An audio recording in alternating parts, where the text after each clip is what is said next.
Israel 6 to breaks 8 silence. vehicles without any sick displays by Hamas, the terror organization.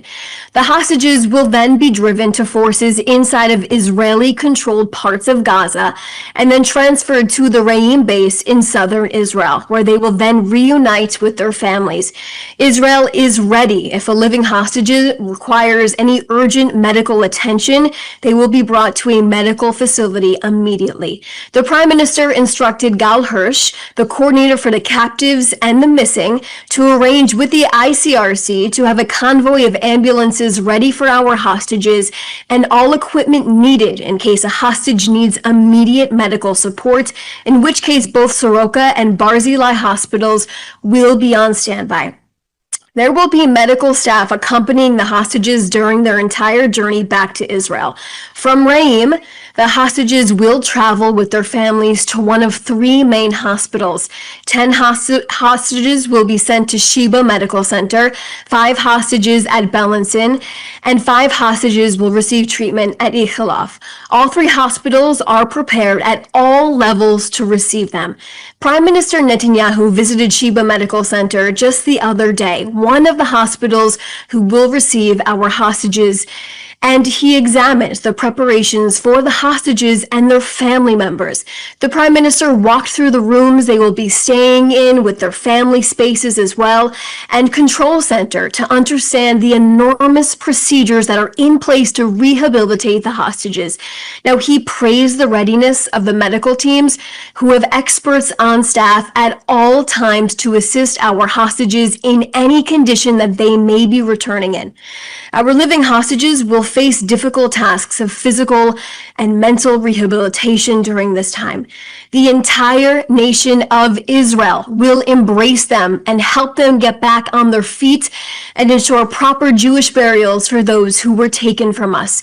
We are also ready and prepared to receive the bodies of our 28 hostages who have the living hostages after the living hostages are released. These hostages were either murdered by terrorists on October 7th, murdered in captivity, or have been held in Gaza by terrorists since 2014. Now, once the Red Cross hands the remains to the IDF forces inside of controlled Israeli territory in Gaza, our forces will hold a short ceremony in the Gaza Strip during that handover. The coffins will be draped with Israeli flags, and traditional Jewish memorial prayers for the dead will be said. The mourner's Kaddish prayer will be recited. The bodies will then be brought to the Abu Kabir Forensic Institute for identification in the Yafo area. Now, following the ID process and in coordination with the Jewish law and, of course, tradition, their families will then be notified in an appropriate time frame to bury their loved ones in a timely fashion. Tomorrow will be a day of reunification and excitement for some families who have waited 2 years to embrace their loved ones, while other families will grieve the return of their loved ones, closing a painful circle with proper and dignified burials. An international body, which was agreed on in this plan, will help locate the hostages if they are not found and released tomorrow. The Prime Minister insists that we will act to locate all of these hostages as soon as possible, and we will do that as a sacred duty of communal responsibility.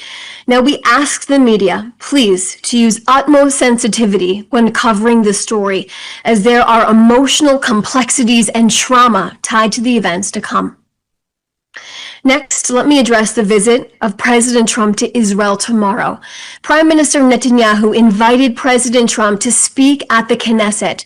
The president will arrive tomorrow around 9:20 a.m. at Ben Gurion Airport. He will be welcomed by Prime Minister Netanyahu, Mrs. Sarah Netanyahu, and the President Herzog. The Prime Minister and President will then travel to the Israeli Knesset in Jerusalem for meetings, and the President will then address the Knesset around 11 a.m. The Prime Minister will turn Simchat Torah, the 2 years since our hostages were brutally taken and Hamas launched a horrific war on Israel, from a day of national grief to a day of national joy. I'll be taking some of your questions right now.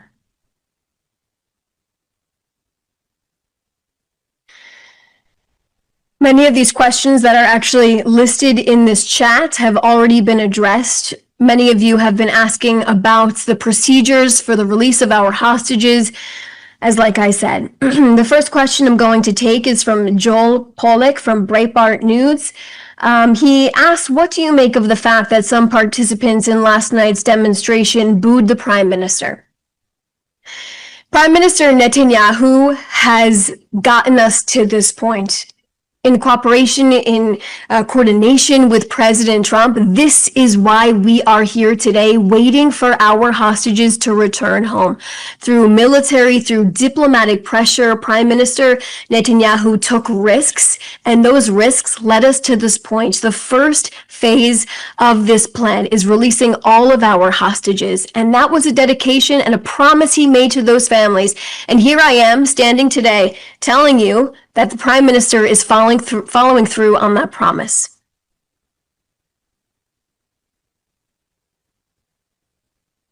One of the questions, it doesn't list the outlet, is asking about the timing of Hamas, also referencing the reports that they could release the hostages at any point in time, like I said, and a statement that was released by the Prime Minister earlier today addresses that we are ready for our hostages whenever Hamas wants to release them. We are expecting them tomorrow, but if there is an early release, we will be there to receive them.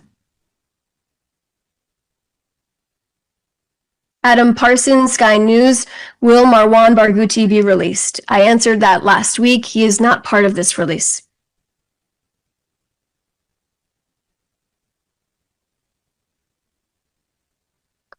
Going through the rest of these questions, like I said, a lot of them are repeats.